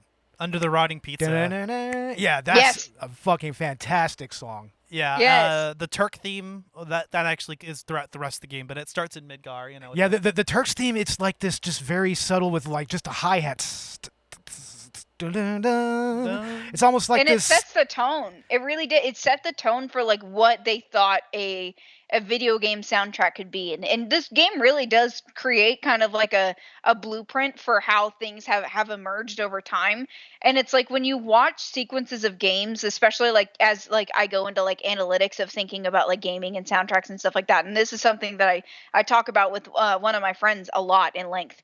I just get so brought back into the fact that like there's moments in this game where you're just sitting there chilling, you're fucking, farming chocobos and, raising your chocobos, and there's just this cute little soundtrack in the background. And you wouldn't have a lot of that kind of stuff in today's games without like moments like that where you just have that little hi-hat and it's just something where you're like dee, dee, dee, dee, dee, I'm having a good time. Like it's just one of those things, and you don't get tired of the soundtrack either. You know what? Yeah, I really, really love the Chocobo theme. It's just so uplifting. Yeah. But Yeah, also it it is. kind of has that, it evokes the imagery of a farm, kind of. It kind of almost sounds like a backwoods country kind of song in the context of this world a little bit. Yeah, every track in this game I think totally fits the situation. You were talking about the Aerith one, when she dies. That one really hit me because I like how she dies and you're playing like the really sad, depressing music all across the boss battle that follows. You don't even get your badass like boss battle music. No, you just continue to feel the somber. And so it's like while you're fighting this boss, you're still grieving. Yeah. You still feel their grief too. Yeah, that's something that you don't really see a lot in modern games too. They always bring it up in conversations, or you can talk with your NPCs and it's like, "Oh yeah, I miss them." Like, a good example, a great example. I don't know if either of you have ever played Gears of War. Not But really. the fight after Dom crashes his truck into the main part of the system and it blows up and Dom is dead, you can kind of hear a similar type of soundtrack in Gears of War, and it's, oh my god, you like for the rest of the game, it's like you feel that loss and that somber, and I don't get a lot of that in modern gaming. But I love that they did that, because it's like you really like you said, the developer really wanted to take this experience and show his loss and his grief, and the fact that they were able to pull that off in a fucking soundtrack in a boss fight while still feeling like you're Billy Badass out here swinging your goddamn sword. I love that shit. Here for that shit. 100%. Let's go, baby. Let's go. Yeah. No, I've been listening to the soundtrack a lot lately, both the original and the remake, because they're both just phenomenal. I think that the audio is fantastic in this game. The graphics, well, again, might seem a little bit dated by today's standards. The field models are kind of derided for being a little bit blocky, but they also evoke that typical super deformed style that was prevalent in the Final Fantasy entries before and after this. Yeah, and the battle models are great. I will stand by the character models, the blockiness and everything. I mean, it's a very unique look, but it's also kind of representative of the limitations of its time. I mean, this was Square's first 3D game. This was their first one. And you can buy this shit on fucking vinyl, guys. Yeah. Oh, really? Doesn't It's on surprise vinyl? me, yeah. Yes. Oh, damn. It's man. hella expensive. It's $120, but fucking full send. I want to buy that shit right now. That's amazing. Hell yeah.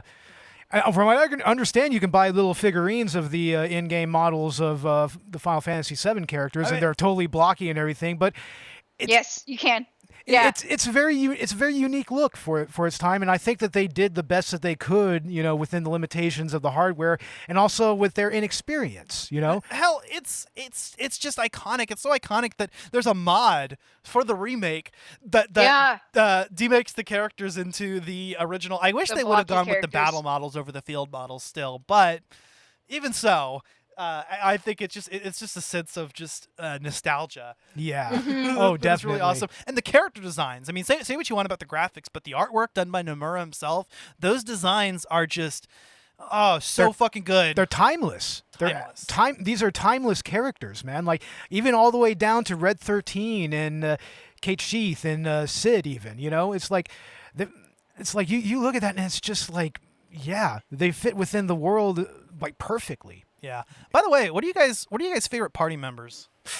Oh, I remember my OG party, like the one that I built up hardcore, was Cloud, Vincent, and Sid. Cloud, Vincent, and Sid. Yeah. Sid is a great character. I tend to keep going back to Cloud, Tifa, and Barrett. Yeah, those are my three: Cloud, Barrett, Tifa. I mean, after Aerith dies, when I had Aerith in my party, I constantly used her because I wanted the healer position. Also, I wanted to make the most use out of her. Plus, I was trying for those affection points in that particular playthrough. But Cloud and Barrett, god tier characters. They have great stats. Yes. Sid and Yuffie, also great characters. Aerith, while you have her. I just love Cloud a lot, okay? Like, it's like, for me, I still do this to this day. Like, once I find a dynamic that works, I don't fucking change it. And I probably should, because there's points that are essential to storylines, but I cannot fucking bring myself to do it. I'm like, nope, this squad gets me the most damage, and I got this during this boss fight. That's what I'm gonna fucking do, and I'm gonna stick with it. Well, and you can make those characters. Some people have brought up that it kind of, personal rankings of characters is kind of redundant when you can kind of build those characters however you want, feed them enough sources to kind of build the stats that you want to for where they make up. I mean, you can even turn the worst character, Ketchi. I mean, honestly, just can we all just agree that Ketchi is the worst character? I'd never even used him that much, ever. I used him once and fucking hated it. Oh, definitely. But if you like that character, you can use him. Well, he's a trainer, and he's also just a bad fucking character. His limits suck. One of them nets you a game over. Why would you do that? Or like Vincent. He's a character whose stats are great, and he's also one of the best candidates for the death blow materia because he has two weapons with 255 accuracy, but his limit breaks are uncontrollable and can actually result in you healing the bosses that you're fighting. So it kind of sucks, but I like how you can even take, mid-tier characters like Tifa, for example. Not a great character by herself, but you can build up her damage output and turn her into a powerhouse, equip her ultimate weapon or the Master Fist on her with a cursed ring and just negate her instant death status, and she can deal double, triple, quadruple damage and just become a total powerhouse. She is once you build her up, yeah. She also has another weapon that's a good candidate for Death Blow. Yeah. The God's Hand. I mean, I just put her in my squad mostly because I thought she was hot, but after I built her up for a while, I was like, okay, I can deal with this. I used her because she's hot and because I ship her with Cloud, and I wanted to erase her affection points as much as possible after getting Aerith as my date partner. What about Rude and Tifa? Okay, so that's another part where there's just a subtle element in gameplay, which I didn't even actually notice in my playthrough, but Rude mentions in one conversation that you happen to overhear that he likes Tifa, that he's got a crush on her. And Too bad, so sad she's mine, bitch. What's funny is in the battle after that, and this is an optional conversation, optional boss battle, and I think in the succeeding battles afterwards, if you have Tifa in your party, he won't attack her.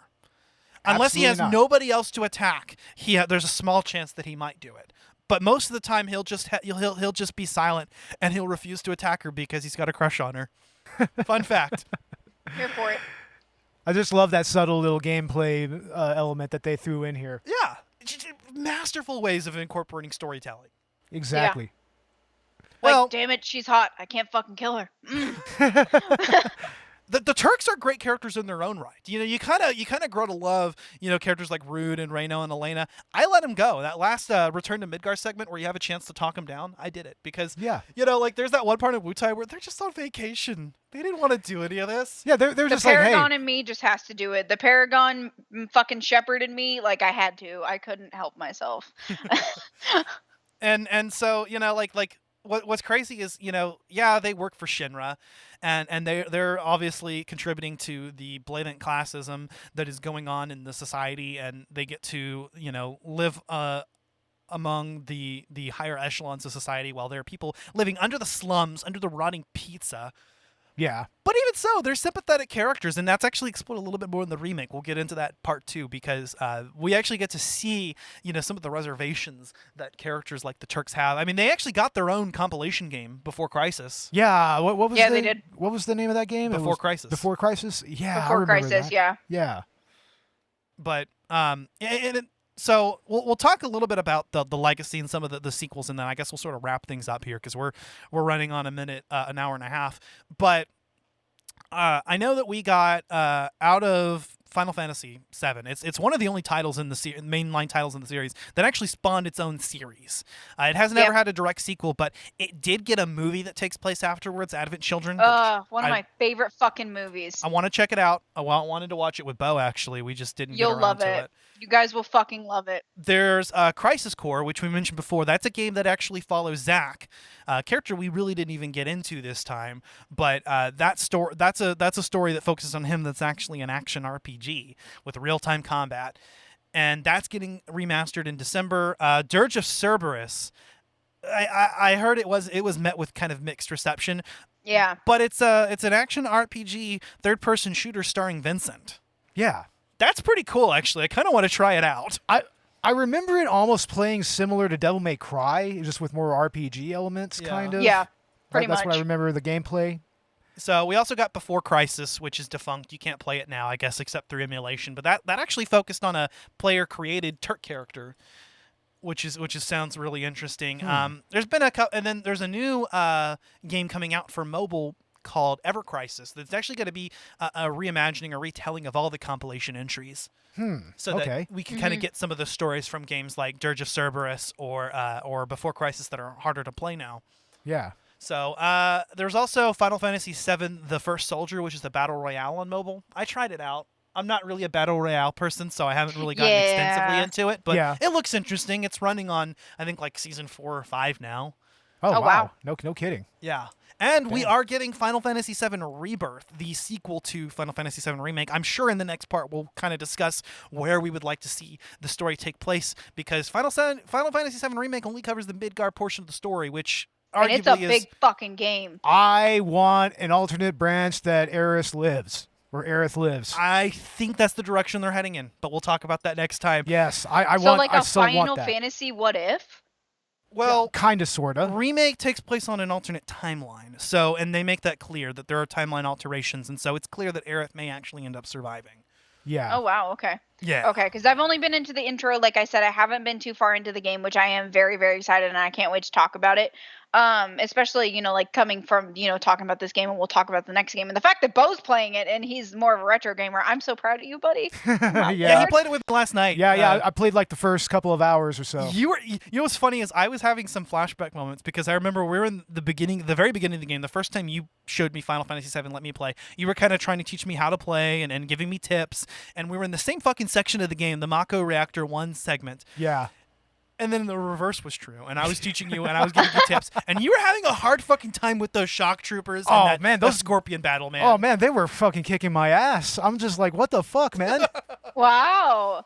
It's That's like- so cool though. And I actually have been talking with Alan about wanting to play this, and my brother-in-law actually. So my brother-in-law and you, Beau, are like the same person. Like he's very much a retro gamer. We've been talking about buying him a Switch with the retro SNES controllers, because we got him a SNES. Yeah. So like I want to get him more into like current gaming, especially because like I want him to play the titles that I'm playing, and I've like invited him over to the house. I'm like, hey, like come watch this. Like I really think you're gonna appreciate it as like a gamer and all of that. And like I really want to play this for Alan and my brother-in-law, just so they can see like their game, like a game like this, like coming forward to the future, and like being able to like show them how to play it. Because that's something so exciting for me. And I'm sure, of course, Beau, you haven't been on the podcast with me before, but this is something that Alan and I do. And it's his last week of college this week, so that's very, very exciting. Oh, nice. So we're going to be getting back into like gaming together. So like one of our favorite things to do if we're not watching like Lord of the Rings, or we're not watching a TV show, is we take a controller and we trade it off with each other, and that's like our like at home date night. Like we'll make pizza and stuff like that. So I'm really, really excited to play this, and I hope that Alan joins me for the next episode so he can talk about his first ever impression of a Final Fantasy game, and it's VII Remake, which I think is just so fucking dope, and I really, really hope he plays it with me. It's a fantastic entry into the series. Either one Yeah. are. You can start with the remake and then play 7 to get the rest of the story if you want. Oh, yeah, because it's on the definitely. Switch. Yeah. So you can play Final Fantasy VII on the Switch. I played it. It's a decent port. It's also on PS4. You can get it on PC. Practically any console. You can even There's get even it a on- mobile version. Yeah, there's iOS. You Yeah. can get it on iOS. Yeah. You can get it on iOS, although I heard it's not a great port in that it has. Well, It's not. like it was originally, but like it hasn't been updated in years. Oh wow. Yeah, so, yeah, like- it's not great. The aspect ratio hasn't even been fixed for Aw, modern what? devices. It's like Yeah. trying to download iOS 16 on an iPhone 6. It's just it doesn't work very well. Yeah. It's not great. Yeah. So I don't recommend that port necessarily. Not that I have actually tried it, but from what I've heard, but it hasn't been kept up. The developers aren't supporting it anymore. But do play the Same thing Switch with Anthem. version. This Anthem. game and Remake, and also other games like Final Fantasy 15 are all a part of PlayStation Plus extras. $15 Yes. a month, and you can get access to a bunch of games that range from $20 to $60. Totally worthwhile purchase. And I mean, and you can cancel it when you're done with the games, but you may find that there are more games. Yeah, and there's a trial period. And that's something I know we haven't really talked about it recently, but it is something that I did want to talk about in this season, especially as we're going into games that are exclusives and things that we've been talking about coming into the season is, guys, I definitely think this is something worthy to invest in, especially if you're wanting to branch out and like expand your horizons. You are getting to play games like Horizon. Speaking of, just using a little bit of nameplay there. But it's I've been looking into it because I personally have been, not so much doing that and playing games on disc. But to just, like go out and see like games that we've been talking about, or maybe other podcasters or streamers are talking about, it's definitely something worth looking into. We didn't mention this during the news segment, which I'm sure everybody knows by now, but the PlayStation 5 has increased by $300 from market price. So just a pro tip for everybody wanting to pick up this game, because this game is almost 70 fucking gigabytes. So that's a lot of capacity on your PlayStation. 1, make sure your hard drive is working well. 2, go to a licensed person or entity that can clean your shit. Cleaning your PlayStation makes all the difference.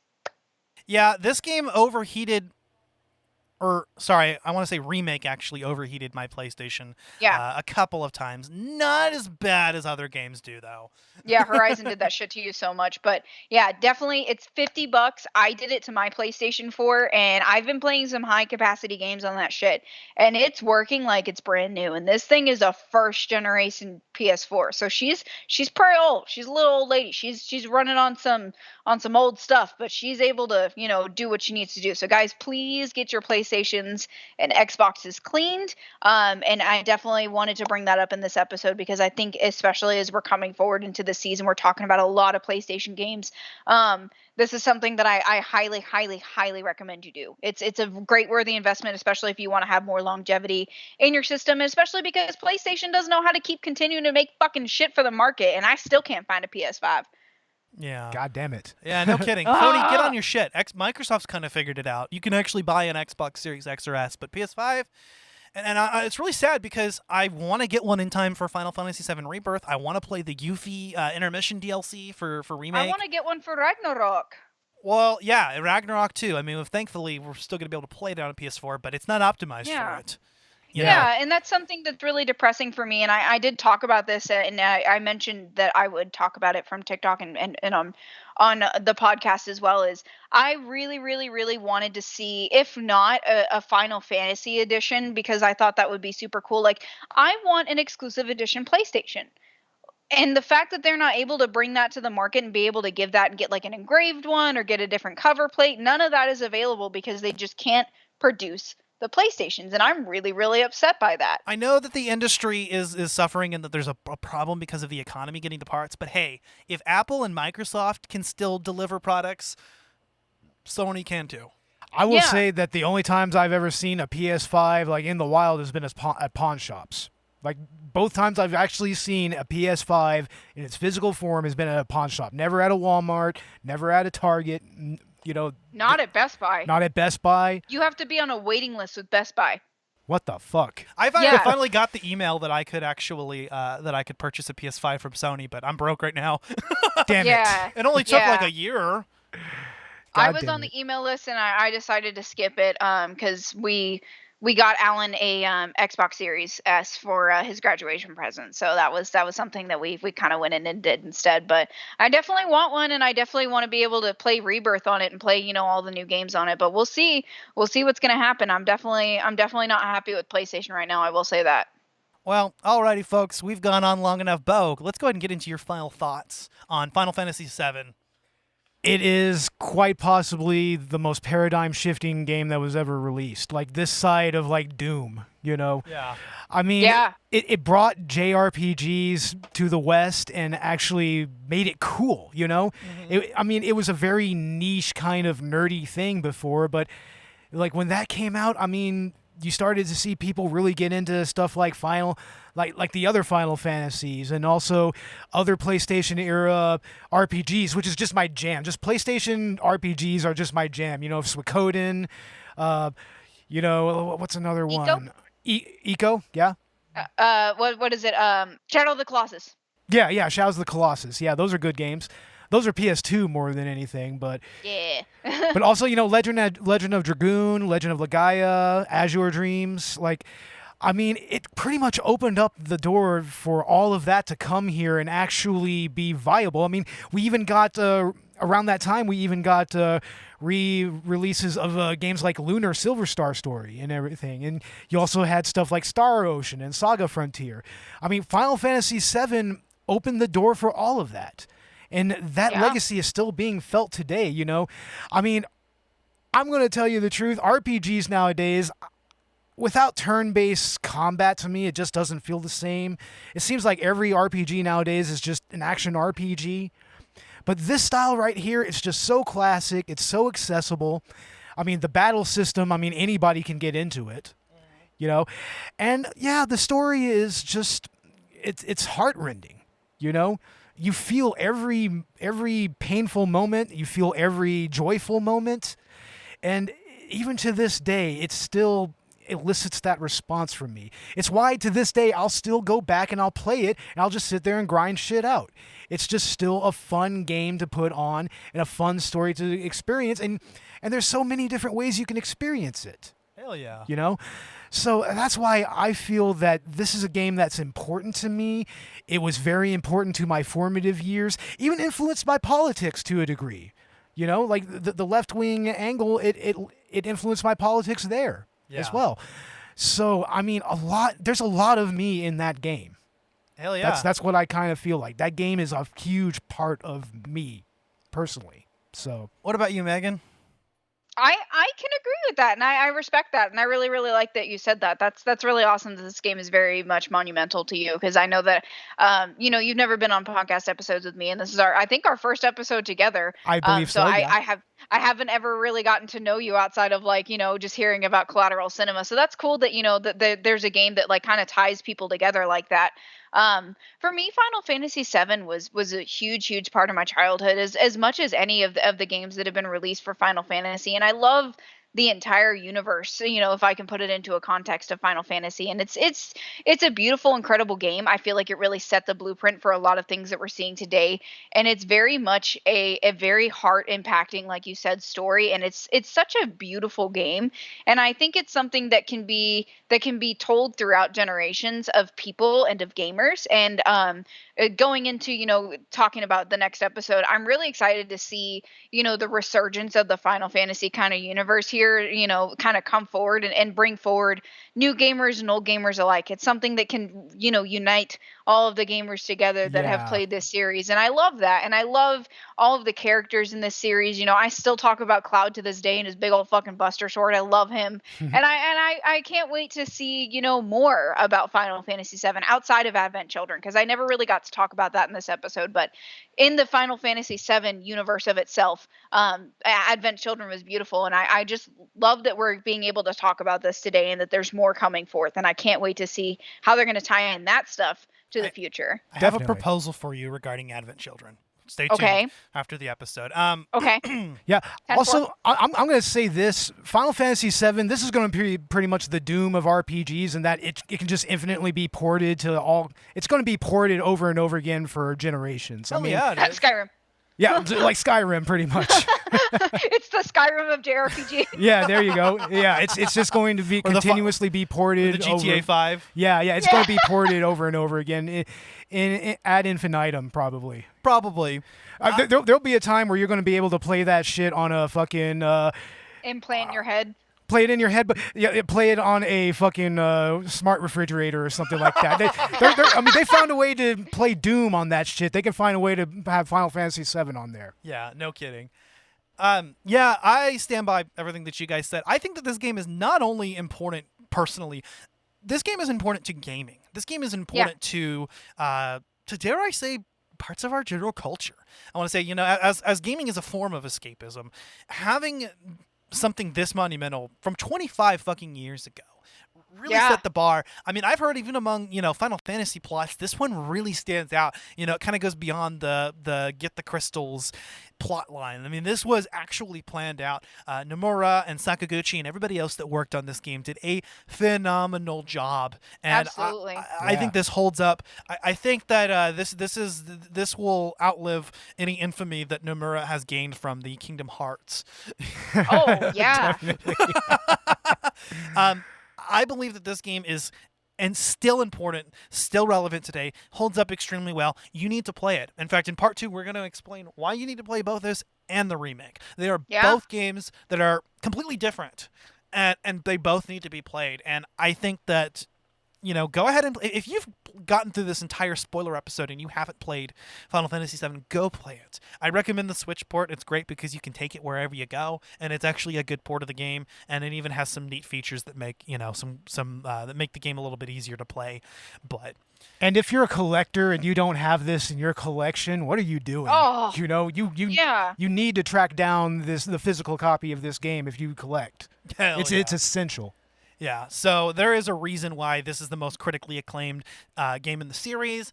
There's a reason why this lists as number 1 on a lot of people's lists. There's a reason why this continues to be sold alongside its remake. Yep.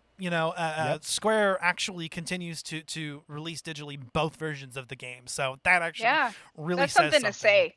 Yeah, that says something about this game. But guys, if you enjoyed this episode, please leave us a 5-star review on Apple Podcasts or feedback on your platform of choice. You can find Collateral Gaming wherever you get your podcasts. So happy to be starting season 5 with you guys. This is going to be a fantastic season. Beau's actually going to be involved with this somewhat, with certain projects, and we're going to be doing more collaborations between Collateral Gaming and Collateral Cinema. Speaking of, what's coming up very quickly?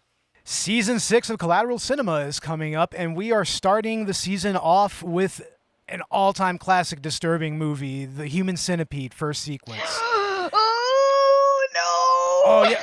Hey, that's the tame movie in the trilogy. That's the tamest one, honestly. That's what's crazy about it. I mean, the series gets crazier as it goes along. So I've heard. Yeah, and also the director, Tom Six, follows us on Twitter as well. No way! No, yeah, he follows us on Twitter. Yeah. So, Tom, if you hear this, it's like, check out our episode. I mean, and they need to release his movie, The Onania Club. They really need to release that. Yeah. And I'm excited to talk about Final Fantasy VII Remake in Part 2 with you guys. It's going to be a blast. And I'm also excited to discuss the rest of the season. In October, we're going to be talking about Resident Evil 2, both, again, comparing the original and the remake. So that's going to be I believe I'm going to be here for that as well. Yes, sir. Really? Yay! Yeah, because awesome. That's another series that goes way back with me, you know. All right, let's go. If I can Ash, this is all news to me. What the heck, man? If I can actually get to playing the remake on my PS4 without it overheating every 30 minutes. Yeah. Get your PlayStation clean, my guy. Yeah, I need to at least come at it with some condensed air. Compressed air, yeah. Compressed air.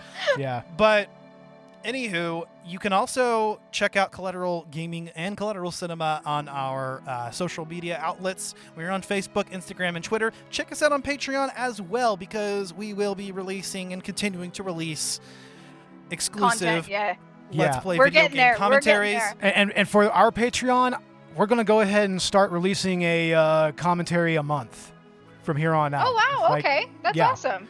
It's like, I mean, we've really kind of neglected the Patreon a little bit, so we're going to start kind of putting a little more... Yeah, we're going to start putting a little more emphasis on that. I'd like to continue working on ours. I mean, ours is a little bit more episodic, so we can definitely do something monthly with that and continue on board with it. I'm also, I haven't really talked about it, but I'm also on TikTok. I do talk a lot about our podcast on TikTok and, just kind of get into things, talk about my things with games. I talk about a lot of recommendations and stuff like that, and I definitely promote both of us a lot. So check me out on TikTok, and I will definitely shout any of you guys out if you really want me to. And going into season 5, thank you guys so much for being with us for this amount of time. We love all of you guys so much, and we love whenever you guys connect with us. So it's super, super awesome to be able to continue this and just keep on talking about all the shit we love to talk about. And I'm so excited for this season. Hell yes. Hell yeah. Well, guys, this has been a super long episode. I hope I haven't forgotten anything. That being said, I'm Ashley Chancellor. I'm Beau Maddox. And I am Megan Gomez. This has been Collateral Gaming, and we are out.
Collateral Gaming is a Collateral Media podcast. All music and game clips are owned by their respective creators and are used for educational purposes only. Please don't sue us. We're poor.